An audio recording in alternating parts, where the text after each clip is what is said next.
Hello and welcome to the Contracting Officer Podcast.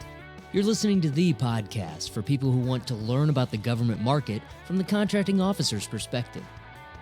If you are a contracting officer, we hope to give you a little more insight into industry's perspective. Today's topic is what is a contracting officer? We cover the FAR definition of contracting officers, how you get to be a contracting officer, and also explain all the different terms for contracting officer. Hope you enjoy it. Let's get started. Hey Kevin, today we're going to answer the question, what is a contracting officer? The short answer is a contracting officer is someone who spends our tax dollars. There's a much more complicated long answer behind that, but in reality, it's someone who is constitutionally authorized to buy goods and services for the U.S. government. So if they're buying something's being bought for the U.S. government somewhere, doesn't matter what agency, contracting officer is usually buying it. And we'll get into the nuance of how there are adjustments to that later. The long answer is that a contracting officer awards, administers, modifies, and terminates contract. And you can look it up in FAR 1.6 if you really want to see the detail of it. But with what they get is a delegated authority.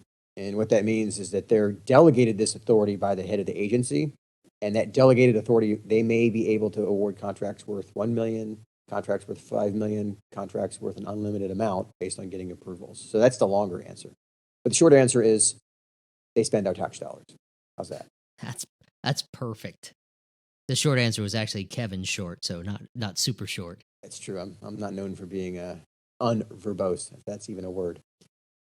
So what is a contracting officer, and why are CEOs leery of interacting with industry? And why do they take their time awarding contracts? And why do you hear the "it depends" answer so much? So in other words, let's dig in deeper into what really is a contracting officer. What are their authorities and those kind of things. So now we get into the actual FAR reference here, because this is kind of fun. So for those of you who are driving, try and focus with me here. FAR 1.602. So Federal Acquisition Regulation, Part 1.602, right up front. They say a contracting officer, this is what they have to do. This is the standard by which a contracting officer is judged. They must ensure that all requirements of law, executive order, regulation, and all other applicable procedures, including clearances and approvals, have been met before they sign any government contract. So let's repeat that, because that's really fun, right? All laws, all executive orders, because we all read those every day. I mean, we get a text from the president every day on easy to memorize. Exactly, right? All the regulations, all the applicable procedures, which who knows how many there are, and then including all the clearance and approvals you have to get. So whenever a contracting officer signs a contract, and by the way, you want to read this, it's in FAR 1.602-1B. I mean, this is right out of the FAR. This is the standard. This is a far-reaching way of look at, oh, wow, the contracting officer is really responsible for basically checking every federal regulation before they spend their tax dollars. Yikes, right? So now that I've scared the crap out of you, here's the other. Or put him to sleep by reading the FAR. I'm not sure which. So basically the idea is that they got to check everything. Now, think of it. When you're a brand new contracting officer and you read that paragraph and you think, wow, I can't, it's effectively an impossible standard to meet, right? Well, here's the good news. The very next paragraph, FAR 1.602-2, for those of you following along with the FAR, which would be really a funny image, but it also says, in order to perform these responsibilities, contracting officers should be allowed wide latitude to exercise business judgment. So that's where you get off just from reading the book to actually thinking. That's what separates contracting officers right there, is their ability to exercise that business judgment. Correct. So on one hand, you have the far as in the adjective, the word, you have the far-reaching side of this is a very disciplined, by the book standard. However, you have the other side of this but we expect you to use business judgment. So for those of you who wonder, well, why is that important? Well, the cool thing about that's what makes being a contracting officer interesting, is you're balancing those two. The one hard extreme, think of it in the right brain, left brain kind of thing. You have the one side, it's the first part is the left brain. It's like, this is very logical. This is absolutely, you must follow the regs. And then the other side is the right brain, where you have to use and exercise business judgment. And that's why you get lots of different types of contracting officers. You get people like us who actually like this kind of work because there's so many variables within it. I mean, imagine you have this enormous, I don't know, what's the FAR up to? Probably 1,500 pages or something, and all these different regulations that come with it. But then you get to be allowed wide latitude to exercise business judgment, to put the puzzle together for every acquisition, for how are you going to buy this? As long as you're within those laws, there are lots of different ways you can do this. So, Right. what this really comes down to is it gives the contracting officer the authority to judiciously choose from a wide variety of options. Yep. And this is really what makes a contracting officer fun, or being a contracting officer fun. Right. So let's rewind a little and go back to that all applicable procedures, including clearances and approvals. And all applicable procedures doesn't just mean the FAR. There's levels and levels of regulations below the FAR depending on where you work. So if you're in DoD, you not only have the FAR, but you have the DFARs, the Defense Federal Acquisition Regulations. Then you have agency-specific supplements that get down to the nits of how things are done and approved at your agency. And depending on where you are, there may even be lower level supplements below that. So it's not just one 1,500-page book that you have to follow. It could be multiple books, and hopefully they get smaller as they go down. That's true. And you're right. The regulations, the FAR supplements do get smaller over time, but they're still not teeny. We'll have to come up with a screencast for this, but for those of you who are curious, if you go to the FAR site, which is FARsite, let's see, I think it's farsite.hill.af as in Air Force .mil. So Yep. It's a Hill Air Force Base. Anyway, or just Google U.S. government FAR site. Anyway, on this site, and again, we'll have to come up with a screencast for this. On the site, you'll see across the top, there are all the different logos for all the different agencies, like the Department of Energy and the Department of Defense and the Health and Human Services and Department of Homeland Security and Transportation, all those guys. If you hover over each one of those, you'll see that it links to their supplement to the FAR. And here it gets even more fun that you get below the agency level and you end up with, for example, Special Operations Command has their own. So if you're a contracting officer at Special Operations Command, you have the FAR, the main one, the one that applies to everybody in the federal government. Then you have the Department of Defense one. And then you have the Special Operations Command supplement. So how do you become a contracting officer? Contracting officers are appointed by their agency head or a designee. And in my experience, it's usually the top acquisition or contracting person is the one who gets to appoint who has authority below them. The agency head themselves doesn't usually do that, but I've worked in large agency heads I've worked in large agencies where there's many levels between those positions. At a small place, maybe the agency head does maintain that authority, but where you and I grew up at Wright Pat, where we started to do that, the director of contracts for the command was the one who issued the warrants, right? Correct. And that the authority to issue that warrant comes down, again, you go up high enough, comes down through the Constitution, and then it ends up going to the Department of Defense, and then it comes down to the Air Force, and then it's delegated down through all the different nuts and bolts down to this individual who's, say, a GS-15 or an SES or somebody who's a director of contracts for that particular department. And that's the person that gives you the warrant. But let's zoom out here. This all goes back to, this is a constitutionally authorized way for us to spend tax dollars. You're allowed to spend money. That's a big deal. And the process for how you're appointed, it's not always the same, and it's not transferable from agency to agency. If you had a warrant at one agency and then went to work for another agency, they might not just hand you a warrant when you walk in the door. So the process to be considered a contracting officer isn't always easy or quick. You have to prove yourself, and they have to know you before they hand you the authority to obligate the government. So your experience, your training, your education, your overall judgment as perceived by the appointing officer, these are all things that are considered on whether or not you have a chance to become a contracting officer. And there's training classes that you have to complete before you're allowed to be selected too. That's another little far nit. And something else to consider here is that it, like you said, it's different from each agency, and it's necessarily different because some agencies spend a whole lot of money. Some agencies don't spend as much. So many have some agencies have 800 contracting officers, some have 16. I mean, there's a lot of different animals. So, for example, to get a warrant at Wright-Patterson Air Force Base, there are a lot of, what happens to be that's a headquarters for one of the acquisition offices there.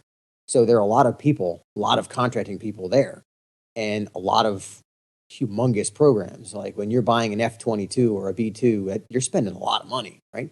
So in order for you to spend that kind of money, you're going to have the people giving you that authority to do so are going to need a whole lot more trust in that you know what you're doing, right? And so not necessarily linear just to the amount of money that you spend, but realistically, how many other contracting people are there? So at a smaller base, what that means is that it may not be as complicated to get your warrant. Right. And so then it goes into, that's perfect lead into the level of authority that you're given. So contracting officers are appointed in writing on a specific form, a certificate of appointment, which the appointing officer has to sign it, and it tells you how much authority you have. So you might have $500,000. You might be able to sign a contract or buy something worth $500,000 without any further approvals. It might be $1 million. It might be $5 million. It might be unlimited. And depending on which agency you work for, unlimited may be the rule because there's so few contracting officers. You may go through stages of a career where you're given a very limited warrant to start with, and as you gain experience and trust, your delegation goes up until you're eventually an unlimited warrant contracting officer. It's done differently in each place I've worked, at least. I'm sure for you too, Kevin. Yeah, and I'm sure it's done differently in each agency.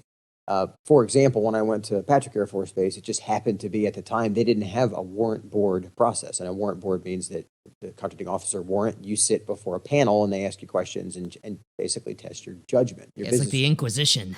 Yeah, that's depending on the size of the board, it can feel like that.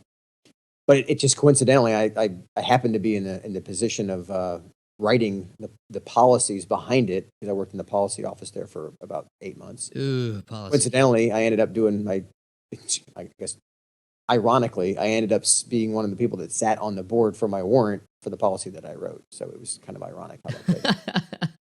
But not every agency has a warrant board. Some do, some don't. So the point of this exercise is that different agencies are going to have different procedures, and that's important to understand because it's delegated through agency procedures. So that's why, here's the reason you care. That's why an Air Force contracting officer with 10 years experience is probably just going to they've been exposed to more things than someone who worked in a smaller, like the Railroad Retirement Fund. He's not buying as much stuff. He doesn't have 50 other contracting officers to talk to. He just doesn't have, he or she doesn't have as much exposure to things. So when you kind of figure out why are contracting officers different, this is one of the reasons, is that it's not a blanket standard that applies to the whole U.S. government. Right. It's by agency procedures. Right. So now I want to take a minute and explain why COs are, we use the term CO, but you'll hear all kinds of different terms. You'll hear PCO, ACO, TCO to describe different, what that does is it describes different types of contracting officers and what they do. PCO is procuring or procurement contracting officer. ACO is administrative contracting officer. TCO, terminating contracting officer. PCO is the person that's out there buying things, doing source selections.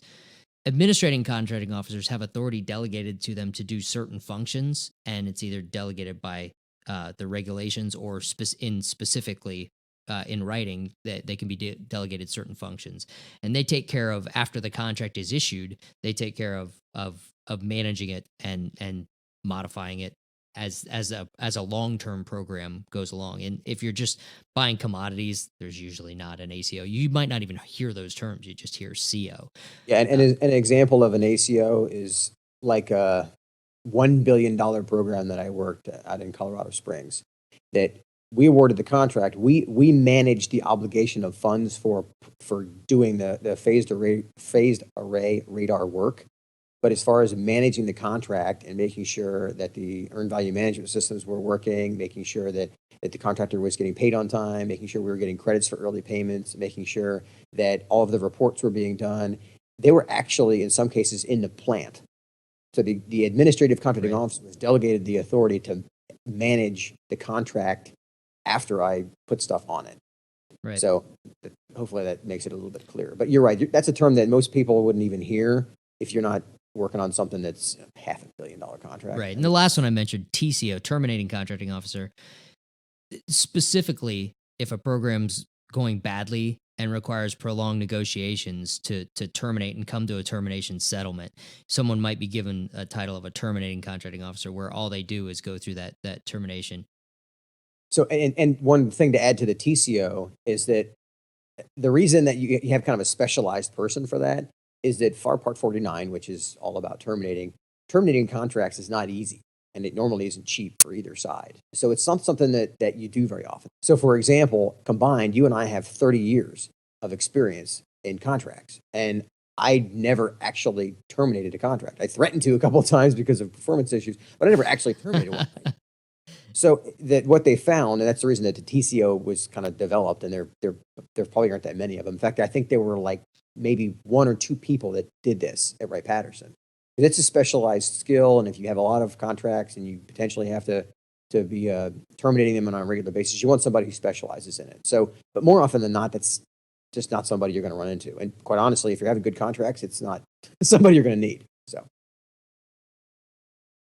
So to add to the confusion, sometimes a contracting officer is called a KO instead of a CO. Why is that? So those of you who are Army, you understand that CO means commanding officer. So the simple explanation is that certain agencies, for example, Army and Special Operations Command, refer to CO. It refer to what we call a CO. There's already a CO. It was used. Exactly. It was already taken. They had dibs on that.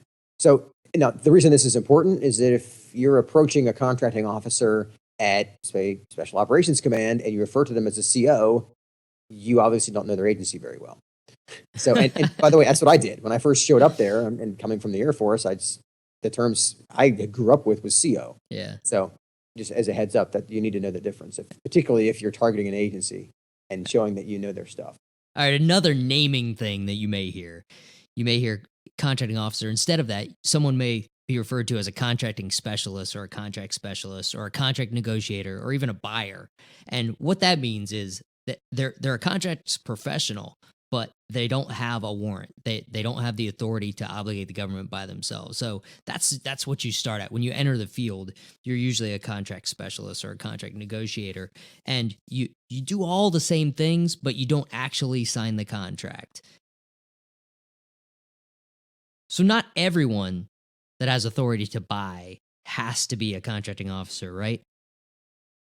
Correct. And one of the ways that government is trying to simplify the acquisition process, say it that way, is through what's called a micro purchase. And a micro purchase is normally below $3,000. So in other words, that's a government credit card. If somebody has a government credit card, they walk down to, I don't know, Staples, and they're buying a desk. It's stupid examples, but those are the kind of things that the government employees and active duty military are actually encouraged to get this delegated authority.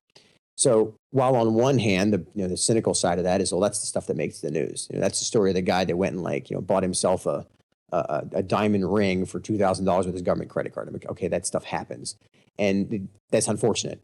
But the reality is that for the thousands and thousands he of probably people, didn't buy himself a diamond ring. Maybe bought it for an engagement ring. Anyway, go on. Bad example.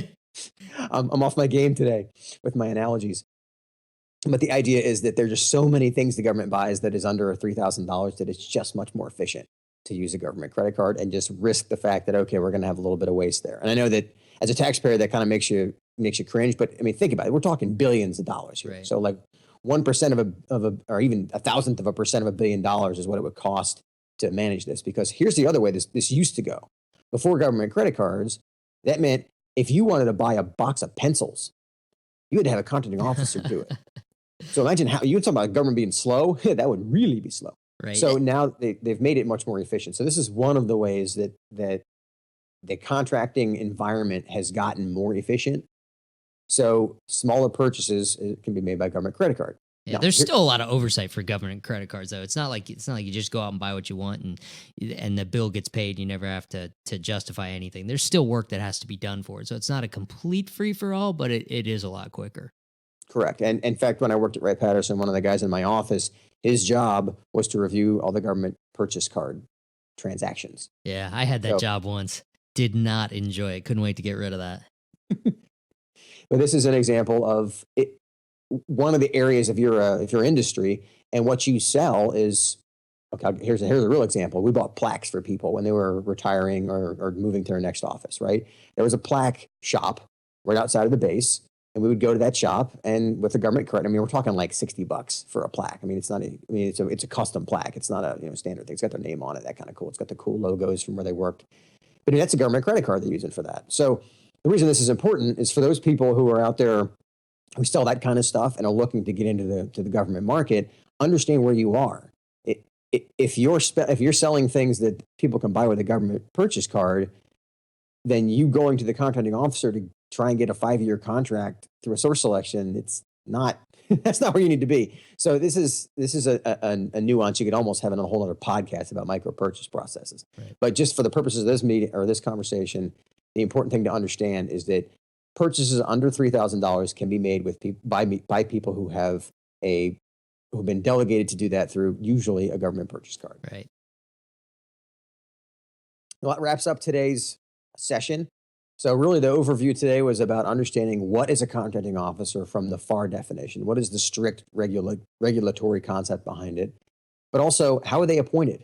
How do you get to be a contracting officer? What are the selection criteria, those kind of things? And then also to really help everybody understand the difference between the different types of names for contracting officers, ACOs, PCOs, contract specialists, et cetera. And we could turn, like everything else we talk about, we could turn this into a 2-hour podcast with every nut and bolt there is out there. But this is the high level perspective on what a contracting officer is. And if you have more questions about it, send them in and we will answer them because that's why we're here. Great. I'll talk to you later, Kevin. Thanks. That's it for What is a Contracting Officer? If you have questions, comments, or complaints, please send us a note at paul@contractingofficerpodcast.com or kevin@contractingofficerpodcast.com. Or just start a discussion at the Contracting Officer Podcast on LinkedIn so everyone can play along. Thanks for listening.